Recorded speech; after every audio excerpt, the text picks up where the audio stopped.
and welcome to this week's Maternity and Midwifery Hour. Sorry, there was a little bit of a delay and it was my fault. I do apologise, that few minutes or seconds delay. My name's Sue Macdonald and I'm the curator for this Maternity and Midwifery Hour, as well as the Maternity and Midwifery Festivals. And it's my pleasure to be chairing the session this evening.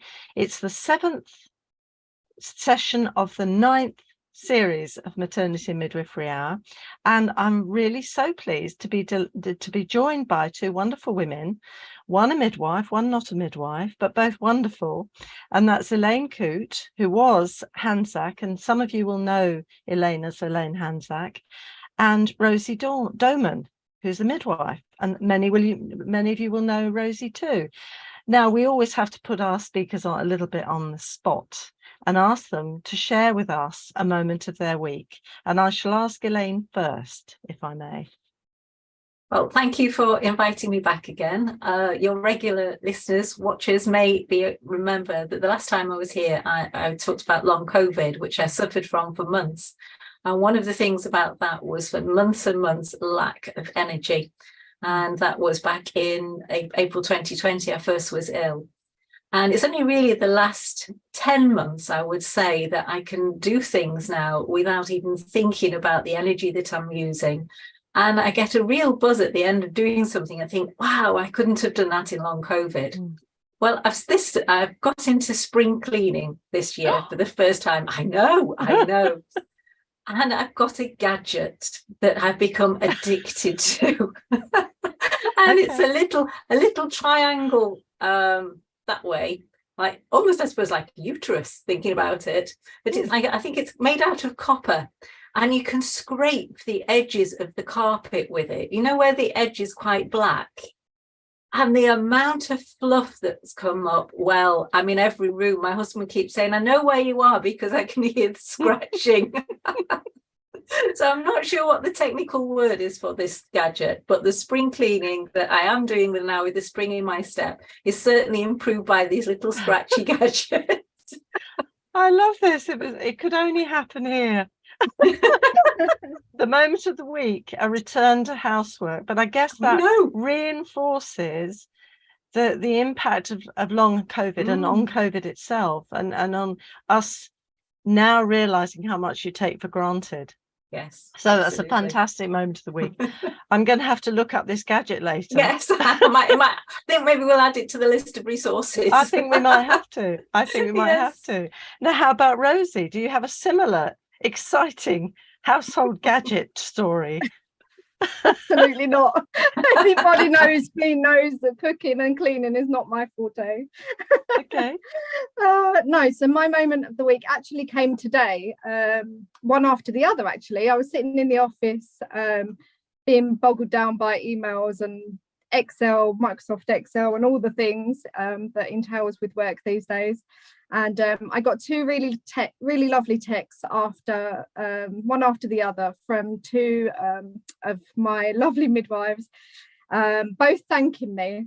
One was because she'd struggled recently with an assignment that she had to do, and I sat down with her and helped her restructure it so that it flowed more easily.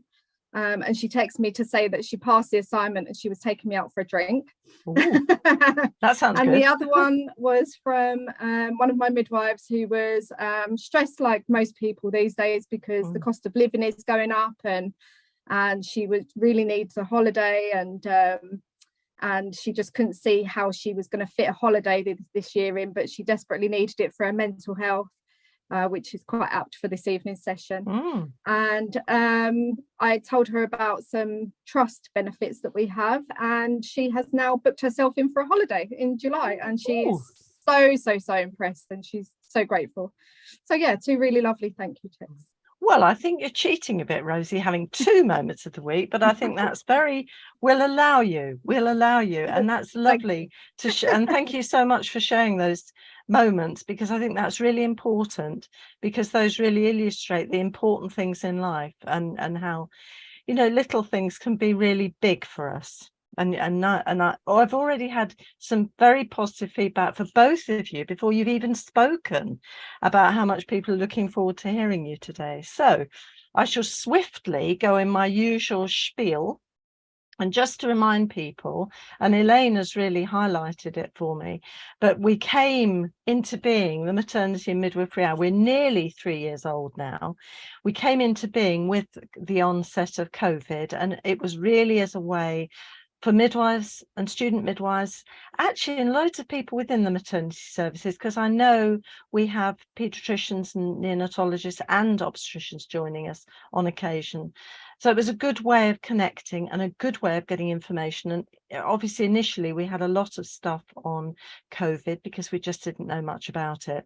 But we've kind of moved on to different things now, and I know that people find this hour really useful, because even if you're really busy, and most midwives and student midwives are busy either with work or with the dreaded assignments or whatever, so to have an hour where you can just absorb and kind of learn something new and think about something slightly different has been very useful. And it's all taped, so if you miss it, have you missed any, or if you've come here for the first time ever, welcome. We have all this recordings. We have about 1,100, and I think it's probably 110, something like that now, sessions that have been recorded, and you can access all of them via Mapflix. So if you are doing an assignment or a project or dissertation, get along to Mapflix and see whether there's things that you could use in your work.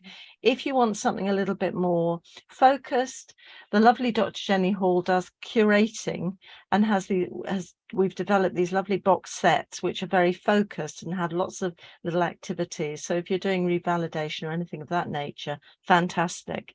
And do share whatever you're doing. We really like that in here. Now, I'm just going to say, as I often do, a big thank you to our midwives and our student midwives for all they're doing, because it's hard time at the moment. There's so much going on in the world, not just in the NHS and our world, but the bigger world, and it's quite scary at the moment, and I think that impacts on a lot of things we do. So thank you for keeping things going, and just look after yourselves, because when it's like this, it's difficult to kind of cope sometimes. And I hope that some things that we're going to talk about this evening might just help in some ways, and we'll be returning to this over the next few weeks as well. And also, I'm aware there's still COVID about. There's a filthy old flu around, and there's a filthy old cold going around. So you're obviously covering sickness, and some of you might be sick yourself. So if you are, get well soon and give into it. Go to bed, or go and sit on the sofa and watch rubbishy TV and read all those novels you always meant to, and look after yourselves. Now, so I'm just doing a quick news thing. Still terrible news from Turkey and Syria with this terrible earthquake and a further tremor a couple of days ago. And we'll send love and strength to all of the people who've been suffering, who've lost people or have been injured, and people here who've got family there. And I will say, if you've got any spare pennies, if you can send them to a recognised charity like UNICEF or UNHCR or the DEC appeal.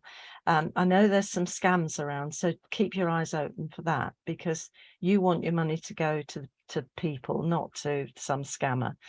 I'll say it's nearly a year since the Russian invasion of Ukraine, and that's very much on people's minds. We might be talking a little bit more about that next week. In fact, I'm going to direct you, because I think this is a very useful way of getting little snippets of news, because I can only share a little bit in this evening. The Maternity and Midwifery Forum site has got a whole little slot of up-to-date news and little links to places. So check it out. That's your homework for tonight. There. I'm a typical teacher, give you homework. And also I'll highlight that the International Confederation of Midwives president, Franca, her term of office coming to the end in June. And it's just, again, I think we'll probably return to this at a later point, but she's been a fantastic president. So it'll be sad that she's not there. She comes up with some really exciting words of wisdom, which have been very helpful to us as midwives, I know. Anyway, so now, because I'm trying to keep to my time and be a good chair, we're coming to the main meat of the evening, and we're looking at the issue of perinatal mental health and the short and long-term effects on women and their families and babies. And this includes the impact of postnatal depression, and not just the simple impact, but sometimes the long term, where we're going with this. And I'm hoping quite a bit on how midwives can really support women and their families through getting back to health and well-being. And I'm going to start by introducing Rosie Doman, who's a midwife and clinical educator at Barts Healthcare Trust. She's worked in all areas of midwifery, including roles as lead for midwifery, preceptorship, and labour ward coordinator. She was awarded, I love this, the quality mark for Capital Midwife Preceptorship, and selected as a midwifery ambassador for the National Improvement Project. And during the pandemic was redeployed to ICU. And I'm going to welcome Rosie. Thank you very much for coming this evening, Rosie, because I think we're going to find a bit about why Rosie came into midwifery. Welcome. The screen is now yours. I didn't say the magic words.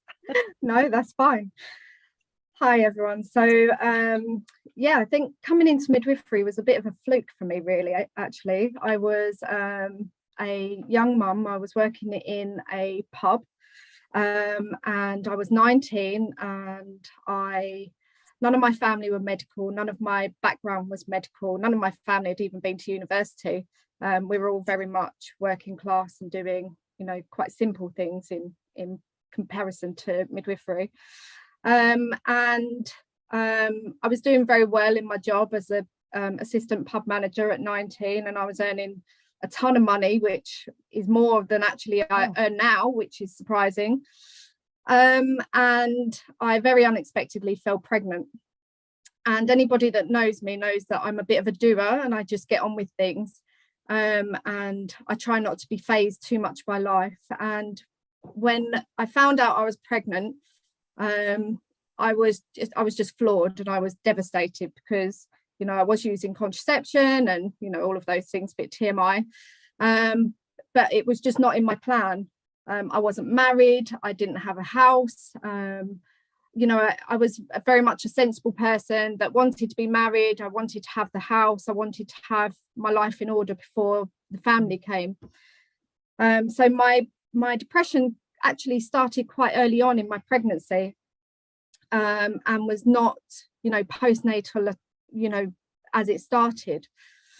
So all throughout my pregnancy, I actually hated it. I loved my baby and I bonded very well with my baby. But all the media out there and all my midwives and all of the contact that I had with literally everything, even my mum, everybody told me that I should love pregnancy. Everybody told me that I should be enjoying myself. And actually, it couldn't have been further from the truth. I absolutely hated it. I hated every minute. I couldn't walk because I had horrendous sciatica. And if I did so many steps, I'd fall over. I couldn't stay active. So it just kind of built up through my pregnancy.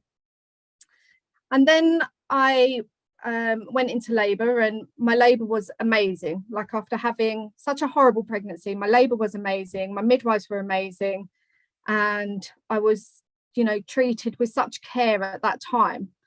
And then postnatally, the initial rosy glow and the baby moon really kicked in, and I was really, really happy. I loved my baby. I was doing all the things, that the media and society tells us that we should do, and I felt really good. I was still young. I was just 20, I think, at this point, and yeah, life was really going quite well at that point. And then probably about 8 weeks postnatal, 6 to 8 weeks postnatally, the depression started to creep back again. I started to feel utterly useless. I had crippling anxiety. I very much couldn't see anything good. And all in all, I really couldn't understand how I was going to be a positive mum, and I couldn't understand how this little person could be a good person, turn into a good person with somebody like me. And I'm getting emotional because, and I really didn't think I would be, actually, just saying it.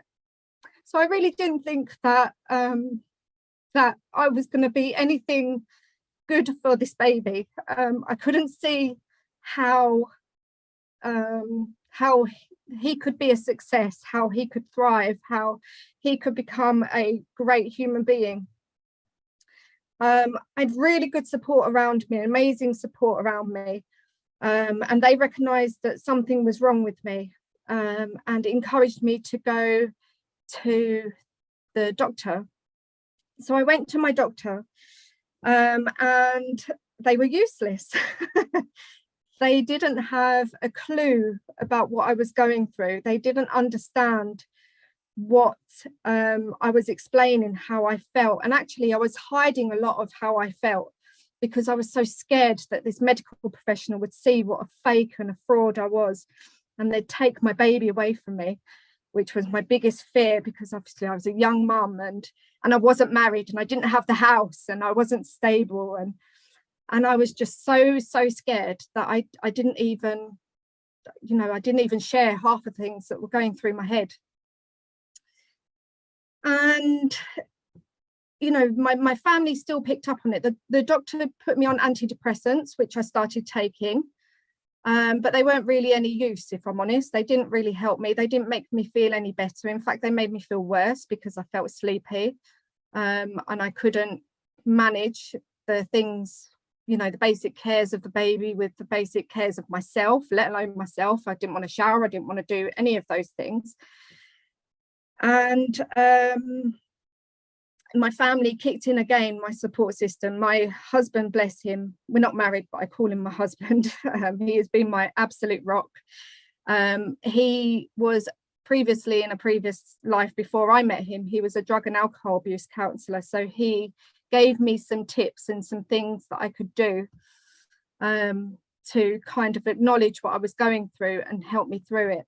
And through just giving me those really simple tips, one of them that I remember, I only remember I think one, maybe this one, was to write a diary each day, just a few words, and to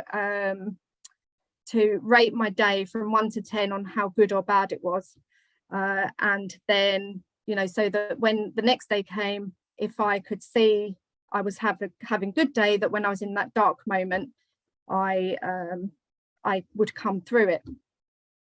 And some days it would be quite light, and other days it would just be black scratches through that paper, like literally tearing through the paper. So it was an absolutely horrendous time.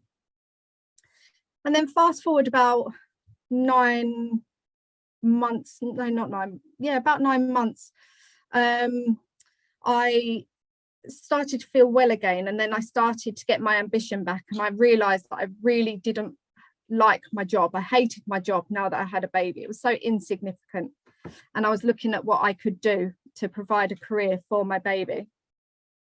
And prior to whatever had happened in my life, I thought about nursing. So I went to look at nursing, and I couldn't gel with it. I didn't understand why I didn't like it, and I couldn't gel with it. My main thing was I didn't want to look after old people, because my mum was a home help, and I used to go with her while she was home help for 20 years, and I'd had real good insight into that side of it, and I just didn't want to do it. And through one of my darkest days,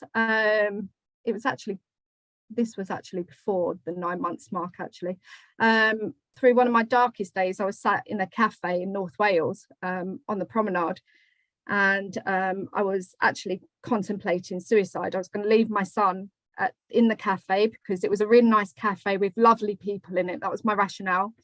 And I was going to just walk out into the sea and not come back.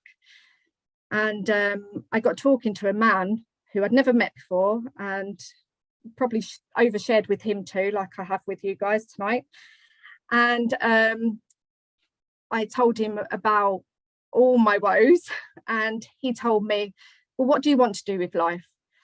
And I said I should do my nursing training because I need to provide for my baby.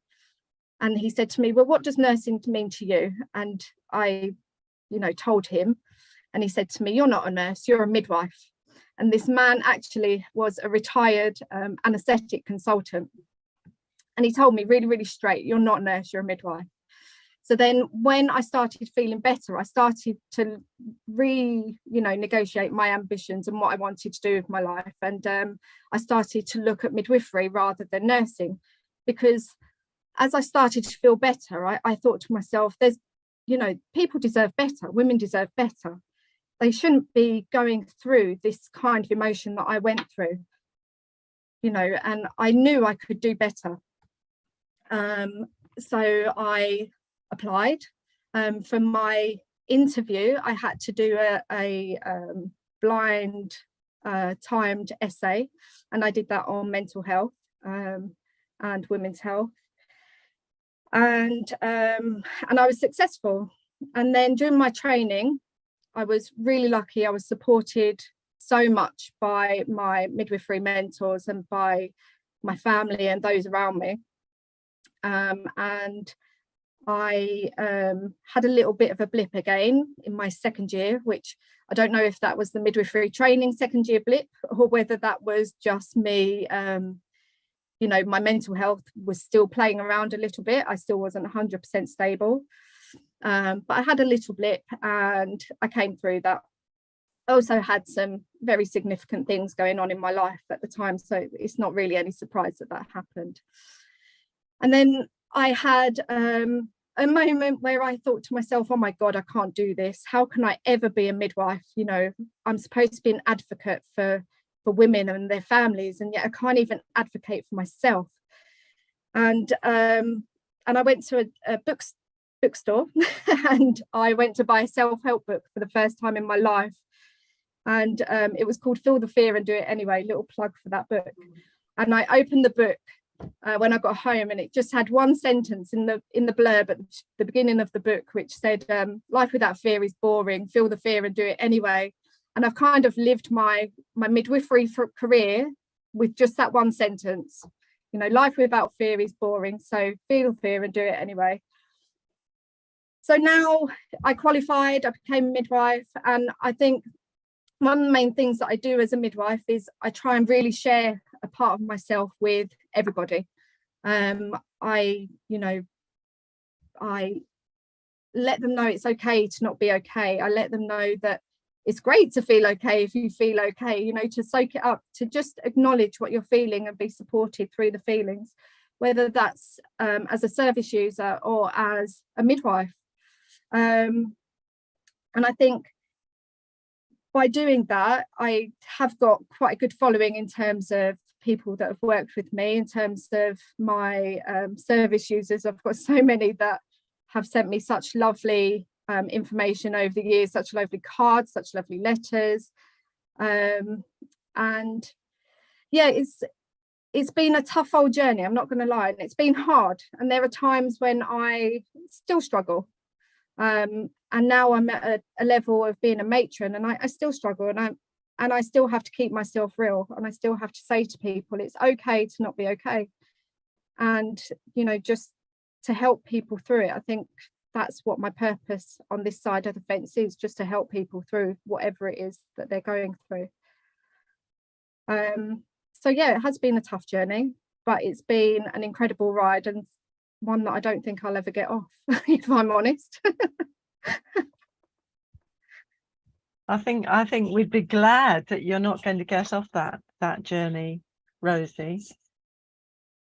Thank you so much for sharing that journey, because and I think what I'm kind of grasping from that is your self-honesty, because I think a lot of the time we can hide it all and tuck it all away, and that's probably even worse because it's going to come out at some point. And you've illustrated, because 9 months of going through that must have been so hard, and to kind of now turn around but know that you know yourself so well, which is fantastic.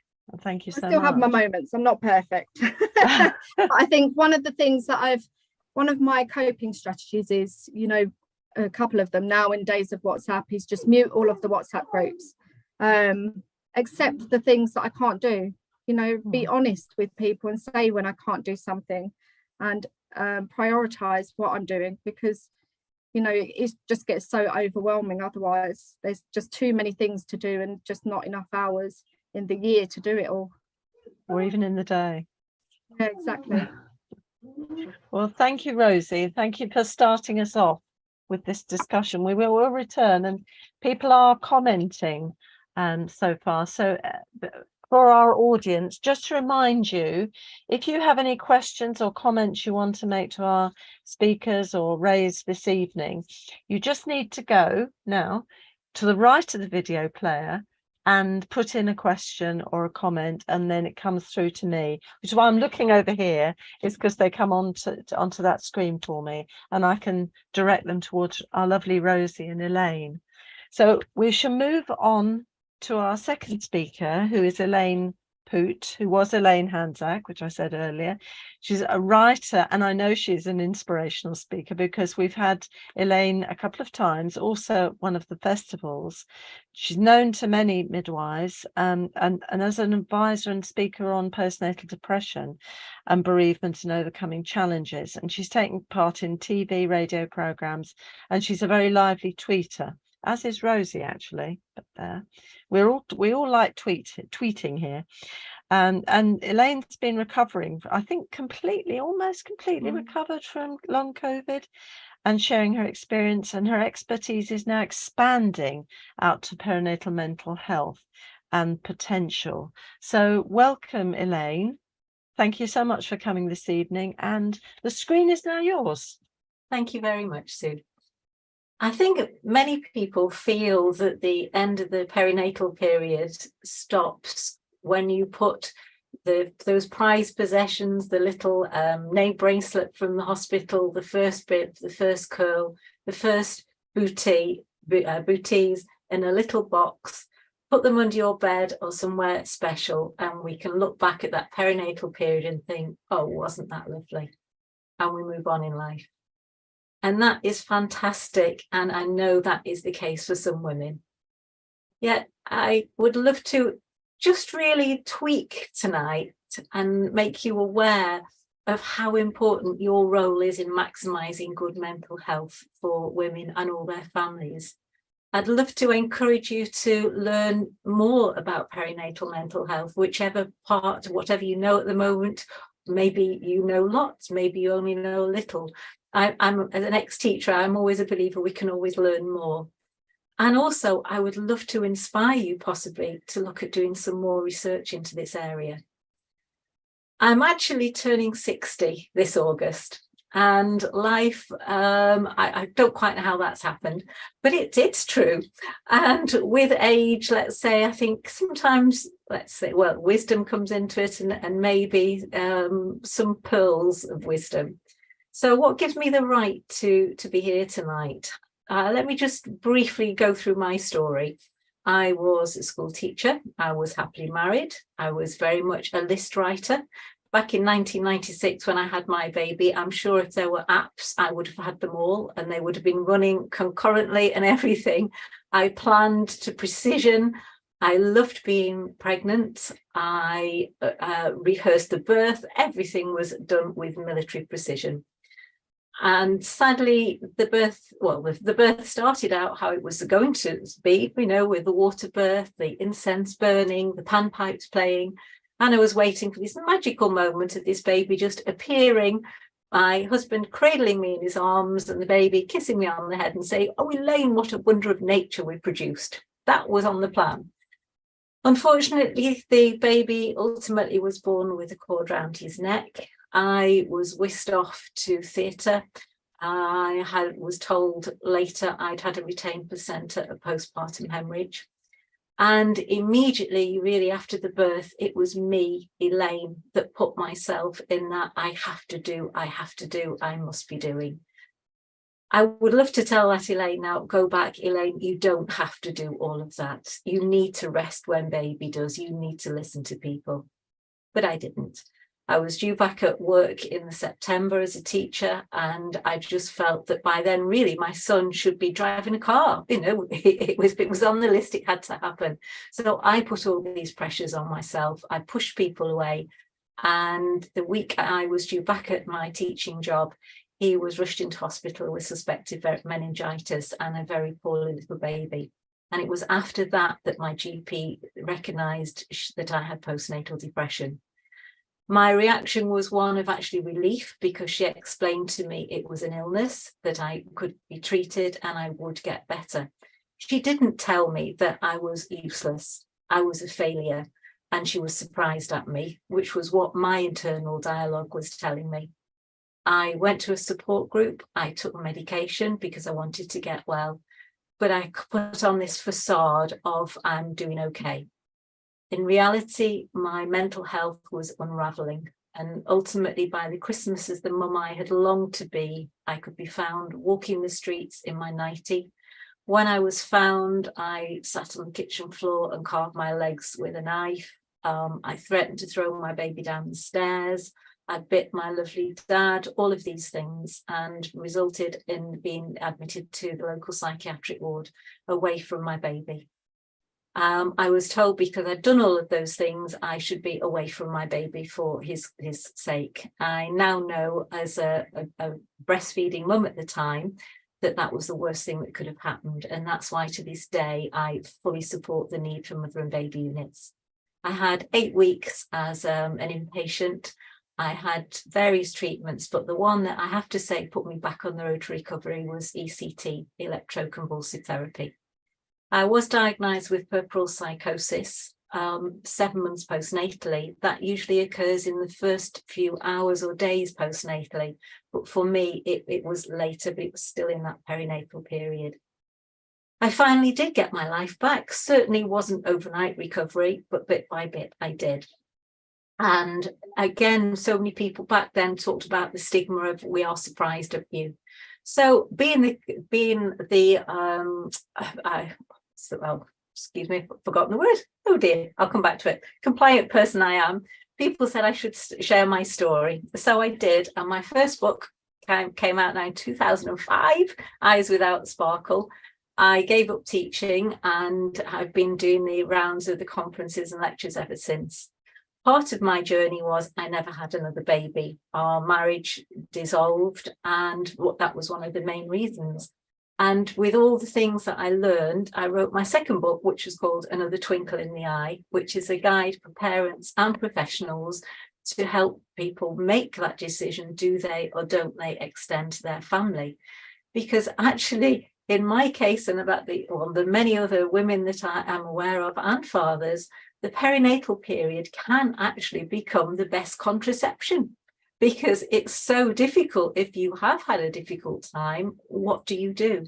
So hence that was my second book. As the interim years have gone on, more and more it's occurred to me that the women I've spoken to, the families I've spoken to, that it's not just that perinatal period. As I say, we can't just box it away and move on. So I'd just like to touch on some of the areas that I feel that I would love more research, just more awareness, and also to say to you, thank you for what you are doing to look after your own and the family's mental health, because it matters. So we're not just talking, well, we are talking the mum, we're talking the dad or the partner, we're talking grandparents, we're talking the children, we're talking the siblings, we're talking the aunties, the uncles, the friends, the neighbours, anybody in that inner circle involving that pregnancy or child. So the long-term impacts. Of course, we hear about PTSD. We talk about birth trauma. For some people, that stays with them for years and years, and they can continue their poor mental health. One of my very close friends actually said to me one day that I was lucky that I'd become as ill as I did, because in doing that, I got all the help, I got the support, and ultimately made a full recovery. Years later, she is still on antidepressants because she said that ill health started post-pregnancy, And she never really, as she could describe me, she didn't get scooped up like I did. So they can be long-term effects.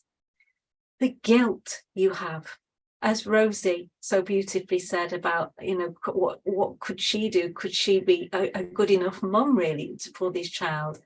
That does matter to you. And there's a wide-ranging research out there that shows the impact on the child of antenatal depression and anxiety and postnatal. So put on that traumatic birth as well. And you as a mum can carry that guilt around for the rest of your life if your child has problems. And, and again, a marriage breakdown, that is also, well, how's that going to affect the child? Relationships are affected by that perinatal period. For some who have had a difficult time, that actually builds and strengthens their bond together, and they have a much better relationship. It's not all negative. Yet for some, that family does break down because you're not the same person that you were previously to that pregnancy. Your confidence and your character can change. So many women have shared with me that they had really good jobs before they actually got married, and they felt that the loss of confidence, their anxiety, whatever it was, that they actually had to change or lose their career. Mine changed. I stopped teaching, and I've had an amazing time, quite frankly, with all the places I've visited, the opportunities I've had as a result of it. Yet, fundamentally, that marriage broke down. The one time that really hit home to me about how the long-term effects are there was when about 12, 13 years ago, I had to have a hysterectomy.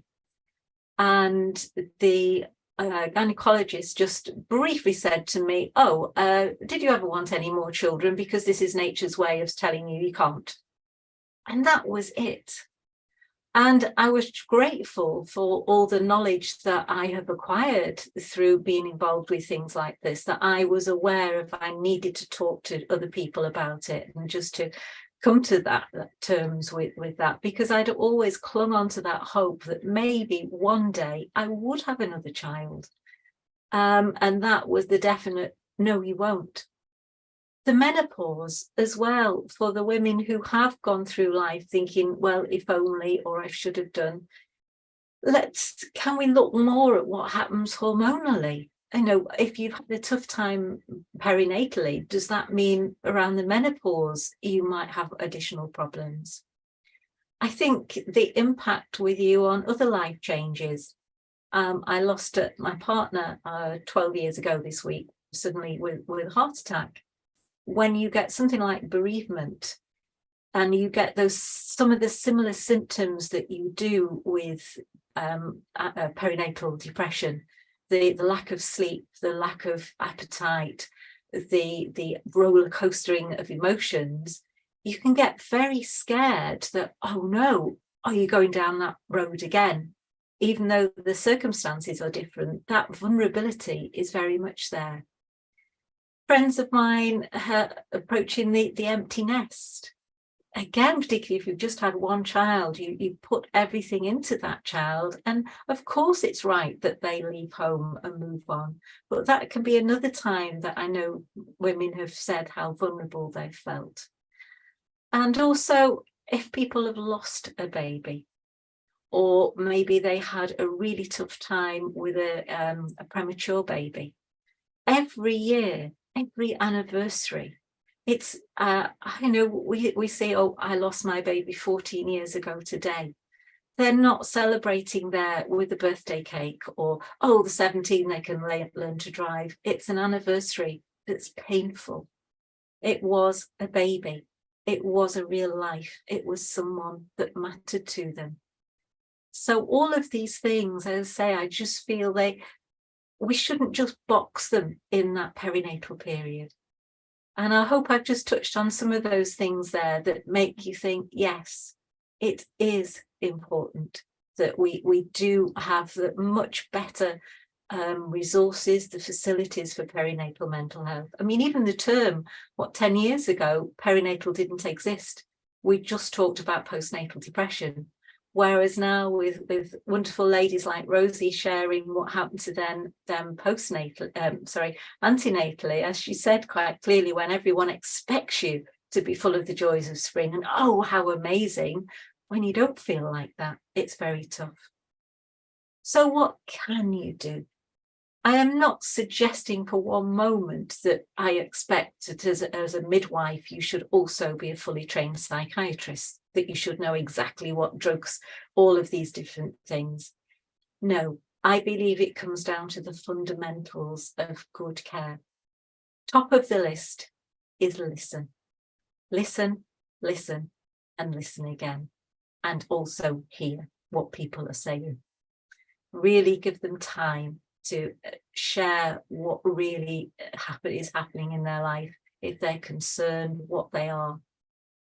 Part of that then is to be informed and share that knowledge. Do you know, for example, where and who is your local perinatal mental health unit?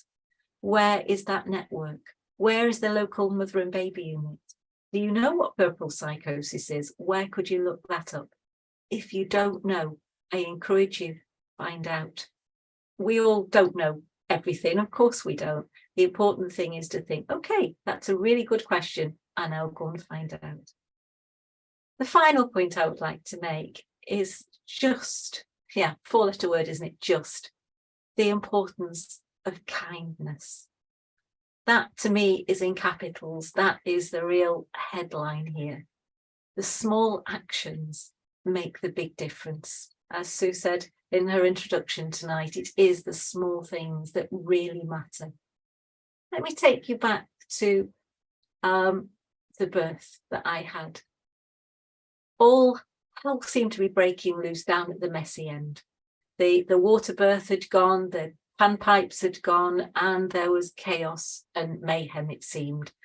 It felt like this room had 20 doors and people were coming in from all over, shouting at me, telling me, come on, Elaine, you'll have to push this baby out or you'll have to go to theatre. And I honestly thought, why? What's on? But all the time, there was this midwife at the side of me. To this day, I don't know her name. I don't even know what she looks like.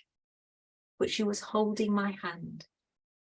She was stroking my hair at my cheek, and all the time in a beautiful, calm, reassuring voice, telling me how well I was doing, how soon that I would have my baby, that everybody there was doing the best for me.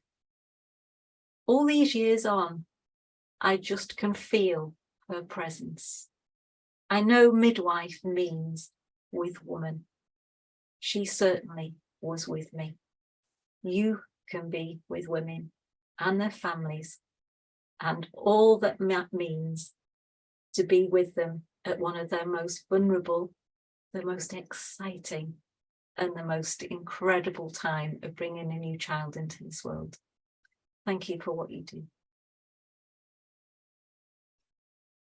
Wow, my goodness. Well, Elaine has taken us from perinatal right through to menopausal. She's given us a huge list of research, which is absolutely, you know, you could see these are things that need to be looked at. And I think what I loved is you highlighting that it's not just the mum and baby, but it's the partner, it's the friends, it's the family, it's the grandparents and everyone who are involved, who might also be impacted by how the mum feels. So thank you so much, Elaine. And we've already got some comments coming through. A few more comments than questions at the moment, okay. But I'm sure there'll be questions coming through. And first of all, comment from Jane Marshall. Hi, Jane, who says, so brave, Rosie, to share your experience in public. It's only through your courage in sharing your feelings that midwives can support others who may be in similar situations. And a thank you. So well done. And then Claire Dale. Oh, hi, Claire. I haven't seen you for a little while. More of a comment. I don't think you can ever overshare. If you need to get it off your chest, then you should. I believe everything happens for a reason. Your experience and oversharing led you to where you are now, and you're now helping others. That's lovely, Claire. Thank you for saying that. It's lovely. And then Juliet Samuel from Essex says, Rosie, thank you for, how's your experience? We have a question. We have a question. I've got so excited, I've lost my microphone. I have a question. And Juliet says, how's your experience led you to preceptorship lead, and is it part of influencing the next generation of midwives? That's a good question, Juliet. I think it has, in a way, because I think everything that I've done, people laugh at me because I say I've been accidentally promoted along my career, and it's true, because every time I've tried to do something, I've been kind of promoted for it. But it's always, I've tried to improve services for women and for midwives. Everything I do, that's kind of where it's at. And then when the preceptorship role came up, it was very much, that was my motivation with it. It was the first role of its kind at the trust, and that, you know, I loved teaching the next generations, the student midwives and the other midwives, and a lot of my colleagues said I was the right person for it. So I went for it, and obviously I was successful. But it was really about, you know, one of the things that I really wanted to get across to other midwives was, don't just accept what you're being told, you know, to look at the evidence, to look at why we do things, not just we do that because that's why we do that, but find out, but why do we actually do that? Is it evidence-based? Is it safe? Is it what women want? Is it promoting choice? And I think, you know, it's too easy to be sucked into, you know, the NHS and the organisation kind of treadmill, and just carry on doing the same old, because that's what everybody else does. And it's actually very hard to question why we do things. And then the next message I wanted to tell them was, you know, we all come into midwifery with rose-tinted glasses, and to be the best midwife we could possibly be. You know, definitely I wanted to change services because I had a rubbish time at times. But then you get frustrated as a midwife, especially as a newly qualified midwife, because you think, you know, I should be doing that. That's not the midwife I wanted to be. And then that makes you upset, and you get, you know, very anxious, and it affects your mental health because you didn't become a midwife to do the things that sometimes we have to accept that you're doing. So my second message to all midwives was, you know what, just do your best at every given opportunity. Just do your best.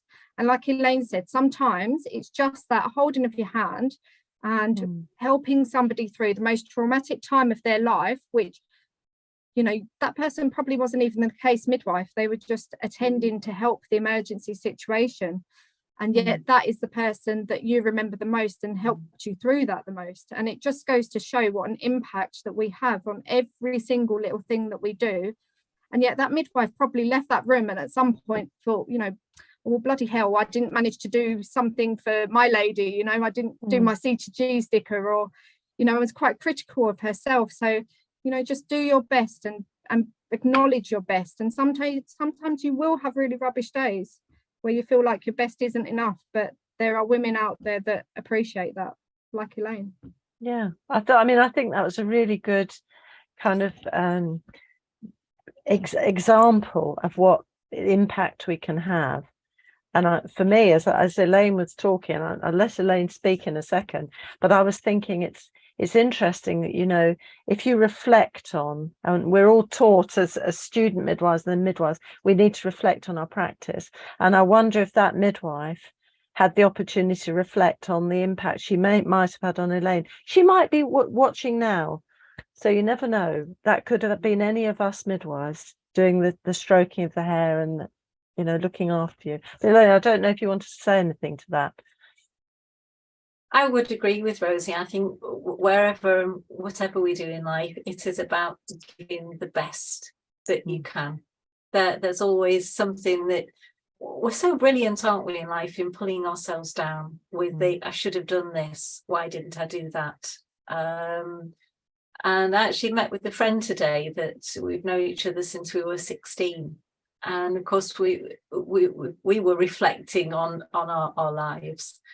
And yes, things have changed, and my path's taken certainly different ways than I expected to. Looking back, maybe would I have done anything different? Maybe, maybe not. We just have to make the best of whatever we do. None of us know how long we're here for. So I think that the thing is, just do the best in whatever role you've got, and give yourself and others credit for what you are doing. We're so quick to judge. We're not as quick to praise, and I think we should be. I mean, I think it's interesting that both you and Rosie highlighted being quite hard on yourselves when you were unwell. And you kind of think it's a kind of almost an emphasis on those feelings that we have. They've kind of all mushroomed out even wider. It's quite powerful. So thank you for that. Okay, we've got another comment, and this is Claire Dale. And she says, I feel it's important to highlight the option of a debrief if they've had a traumatic birth. Often I talk to women postnatally and they say their birth didn't go as well as planned. Not everybody knows this service exists and it can really help. I don't know if Rosie or Elaine want to speak to that. I mean, I think, Claire, this isn't a service that's everywhere. But it's certainly, even as a junior midwife, one of the things I was taught was to go and talk to the mum after the birth, and not to debrief, because we didn't talk about those fancy words in my day, because I'm very old.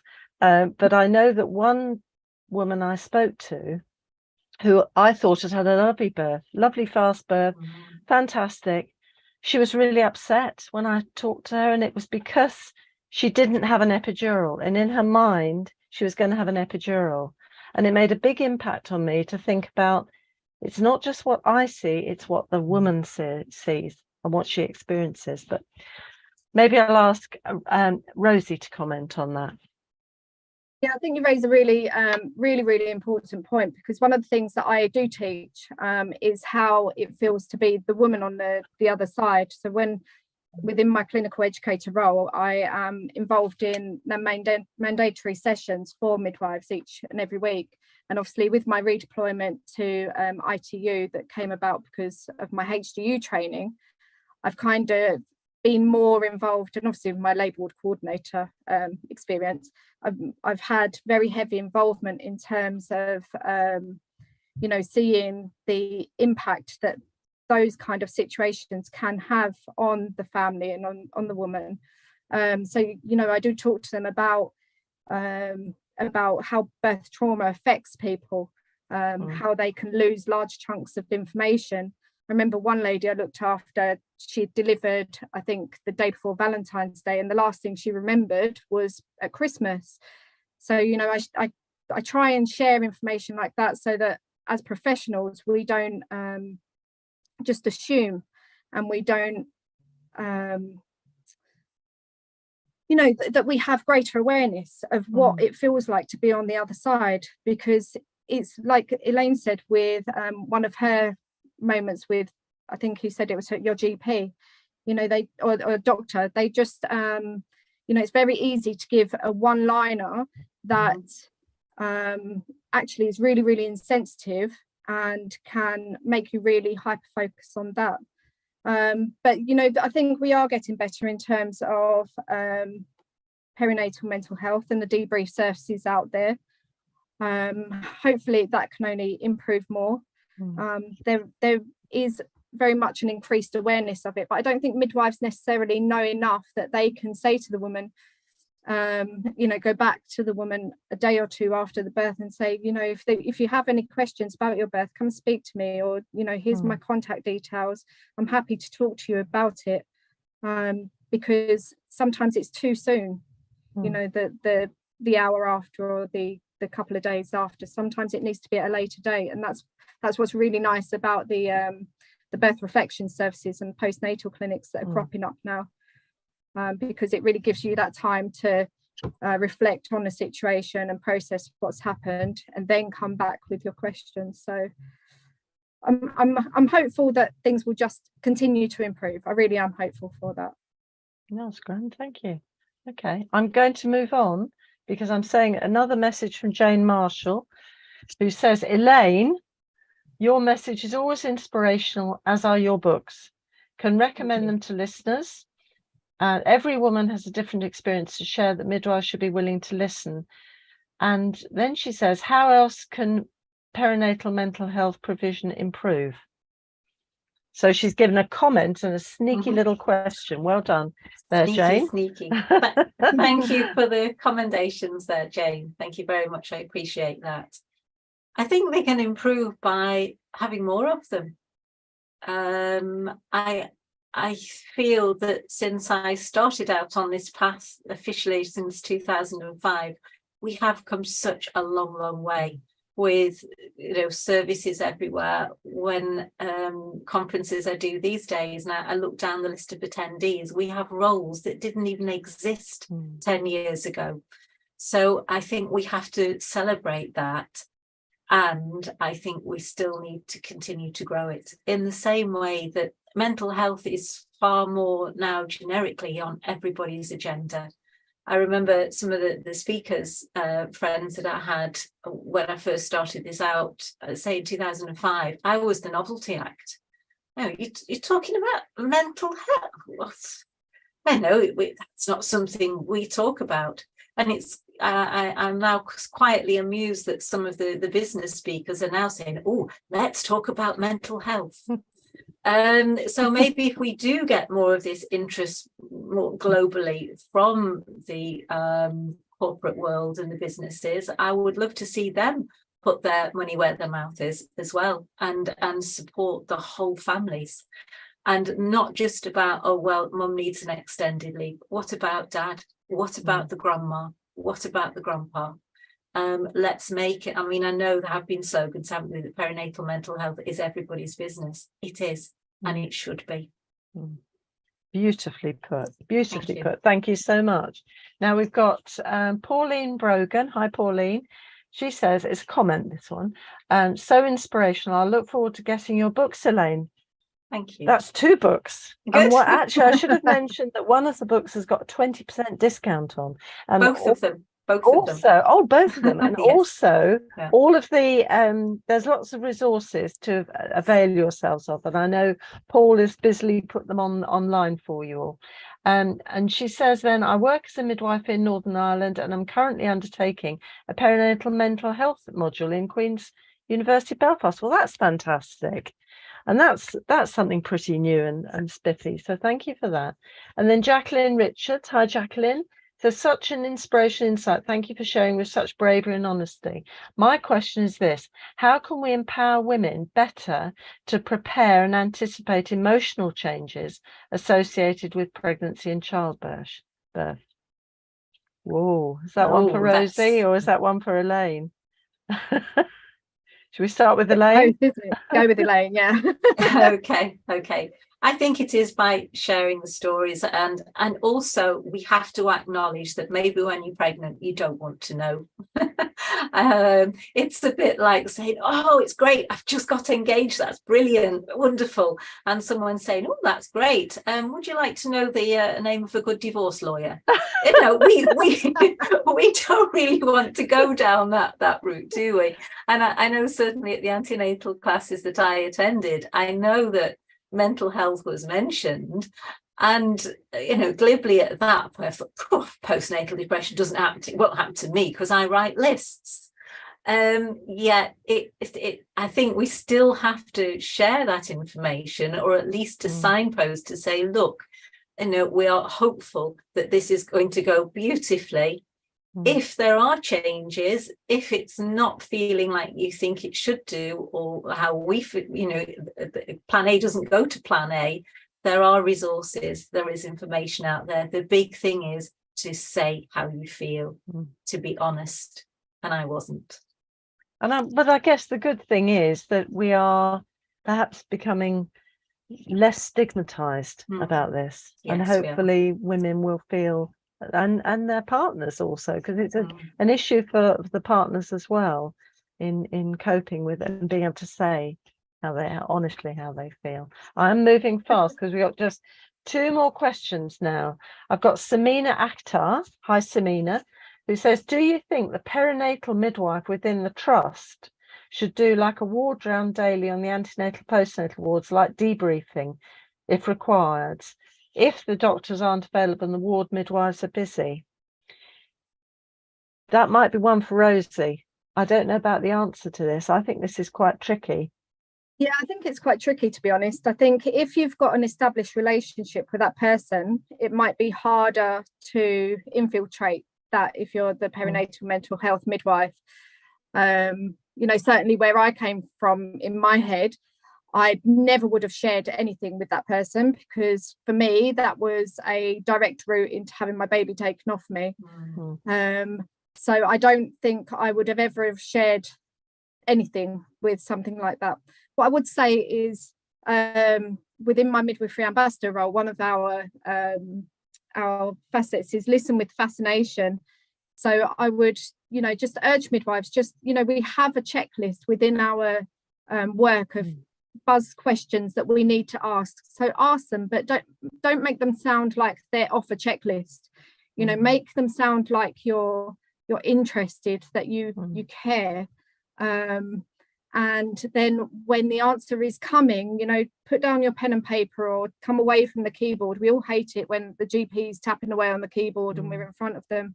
You know, listen with fascination, look at the person, really understand what you're going through, because actually a lot of the times the mouth can be moving and the good words can be coming out, but you can see behind the eyes that there's much more going on there. So I would probably say no towards that kind of drive, and just, you know, just be more present and be more there. More there. Okay, that's lovely. And I guess with continuity of care models, that would make it easier, because you can talk to someone you know, like your own midwife. I'm going to do a last minute one now, and this is, I know we've run over a little bit sneakily, and this is someone, as a 3rd-year student, I'm doing my dissertation based on women's experience with depression in pregnancy. Would you have any key points or resources you feel will show that there are gaps in data and literature? Gosh. If I could mention, I know I have mentioned on the resource list, there's the Maternal Mental Health Alliance has a wealth of support and resources there. The Marseille Society is also excellent for all the research and development globally for perinatal mental health. So you would be able to approach them for some ideas on that. Fabulous. Thank you so much. I think you might have to, I don't have a name for this 3rd-year student. You might have to do a little bit of a literature search for that as well. But do have a look at the resource list, because that's really useful. Now, I have to bring this to a close. I'm so sad. This hour's gone as fast as every hour on a Wednesday's gone. And I'm so grateful to Elaine and Rosie for being so good, so honest with their experiences and their views, and really have shown us some really unique, well, that's women. These women are unique and have these experiences to share. And thank you so much for being so generous with your time and your experiences. And I have to say also a big thanks to Amy, who's behind the scenes making sure everything's working, Paul, who's thrown the questions through to me. And you'll have the this is available, you'll get this as a podcast for those of you who want to listen to us all speaking on at 6 o'clock in the morning on Friday. That'll be available. Next week we're taking a slightly different slant. We're looking at the psychological realities of midwives' work, because we're going to be looking at kind of stress and things for midwives. So that could be very interesting. And we have the lovely Kate Greenstock and Dr. Anna Byram coming next week, so that'll be really good. Don't forget to book for the Safer Beginnings Conference with the Best Beginnings and White Ribbon Alliance on the 3rd of March or the 10th of March in Manchester. Don't forget to book if you want to go to Ireland, if you want a trip to Dublin for the All Ireland Festival on the 18th of April, or in Leicester, the 16th of May, we've got a little festival there, which would be really good. So, I feel a bit breathless now after all that. I'd say another big thank you to Elaine and Rosie, and I thank you to you for tuning in. We'll see you next week, same time, same place. And in the meantime, take care. And we'll see you then.